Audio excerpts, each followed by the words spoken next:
포타 구독자 여러분 안녕하세요, 포티브입니다. 얼굴을 까고 얘기하는 게 오늘 처음이라서 다소 어색하지만 아무튼 자, 오늘은 제가 타고 있는 G70 차량의 유지비에 대해서 궁금해하시는 분들이 있을 것 같아서 이런 영상을 찍어보고요. 페리를 앞두고 있는 지금 신차를 구매하실 것인가 아니면 중고차를 구매하시는 게 나을까, 이런 부분에 대해서도 한번 얘기를 한번 해보도록 할게요.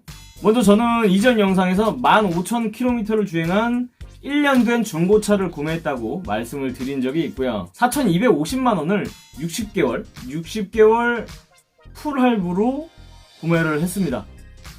거기에 이제 보험료가 110이었고 세금까지 해서 총 4,600 정도에 구매를 한 거예요. 근데 600만원 정도는 제가 현금으로 지불을 먼저 했고요. 4,000만원에 대한 부분이 이제 60개월 풀 할부가 들어가는 건데, 이게 금리가 4.75%였고요. 요게 이제 원리금 균등 상환을 하게 되면 월 납입금이 원금이 67만원 나오고 거기에 이자가 12만원 붙더라고요.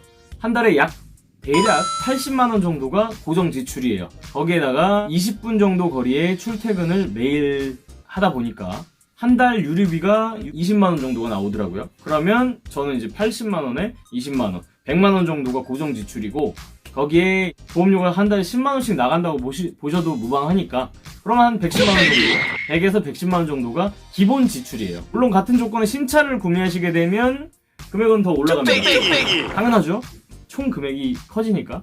구매 시 선수금을 절반 정도 넣고 구매를 하시는 걸 추천을 드려요. 선수금은 많이 넣으면 넣을수록 좋습니다.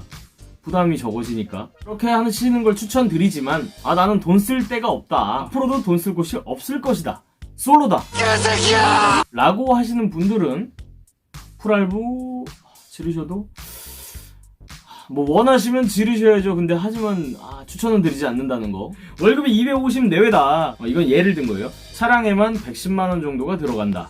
그러면 한 달에 이 140에서 150 정도 되는 돈으로 한 달을 사셔야 되는데, 휴대폰비 10만원 정도 나가고 생활비, 요게 이제 식대, 교통비 포함해서 요게 한 70에서 100만원 요 사이로 나간다고 쳐요.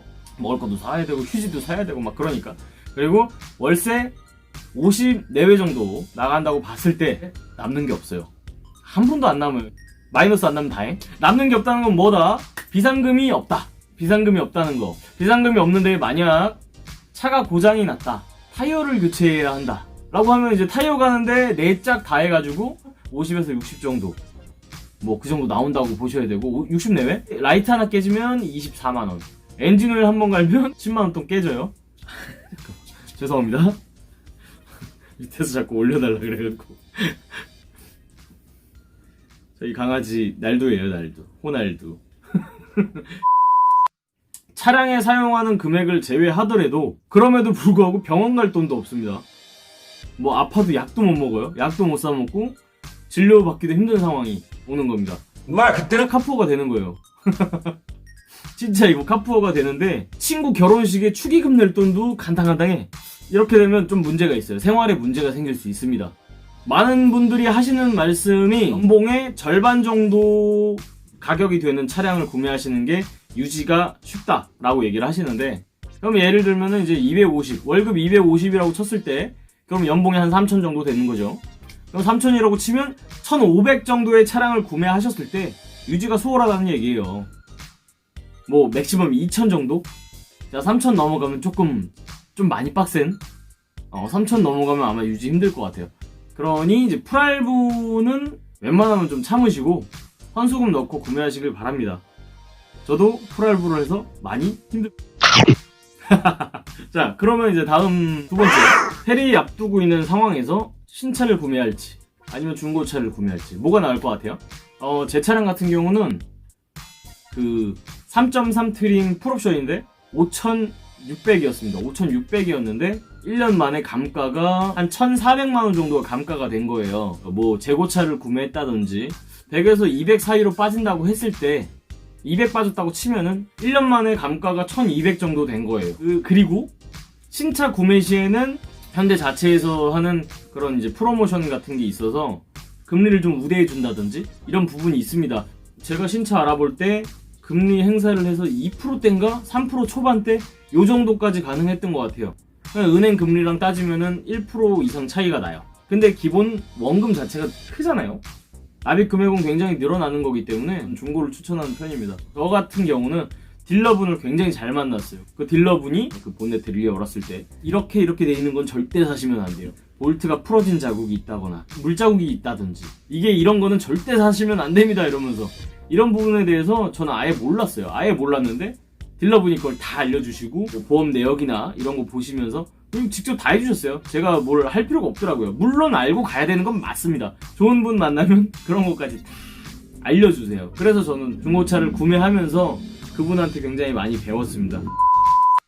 자, 그래서 제 생각은 그래요. 페리를 어차피 앞두고 있고 신차 구매해서 감가가 더 심해질지도 모르는데 이거를 굳이 신차를 구매하는 게 나을지, 내가 마음에 드는 옵션에 중고 차량이 있으면 그 중고 차량 상태 좋은 걸 찾아서 그거를 구매하시는 게 더 낫지 않을까, 좀 이런 생각을 한번 해보고요. 제가 중고차를 구매해서 되게 잘 타고 있기 때문에 전 차주분이 정말 깔끔하게 쓰시긴 하셨어요. 저한테 와서 좀 애가 좀 신차 말고 이렇게 중고로 구매하길 잘했다라는 생각이 들고요. 대신 신차로 구매하시면 그 소모품 보증 기간이나 그 케어가 되는 부분이 있어요. 새 차가 좋죠. 물론 새 차가 좋습니다. 새 차가 좋은데 중고차는 좋은 점은 또 뭐냐면 제가 보고 고를 수가 있다는 부분. 신차 같은 경우는 인수 거부가 자꾸 이슈가 좀 나오고 하니까 저는 그런 부분에서는 조금 오히려 신차가 더 불안해요. 물론 중고차는 딜러를 잘 만나고 상태가 좋은 중고차를 만났다라는 가정하에 중고차를 추천합니다. 중고차는 아무래도 불안하다. 그럼 무조건 신차 사시는 거죠. 신차 사시는 게 정신건강에 이롭습니다. 저도 차를 잘 모르지만 저보다 차를 더 모르신다면 신차를 사시는 걸 추천드립니다. 제 얘기는 이제 여기까지고요. 선택은 어쨌든 구매자분들 마음이시니까 저는 여기까지 하겠습니다. 영상 시청해주셔서 감사드리고요. 영상이 조금이라도 진짜 요만큼 먼지만큼이라도 도움이 되셨다면 구독과 좋아요 눌러주시면 너무 감사드릴 것 같습니다. 감사합니다. 호빠!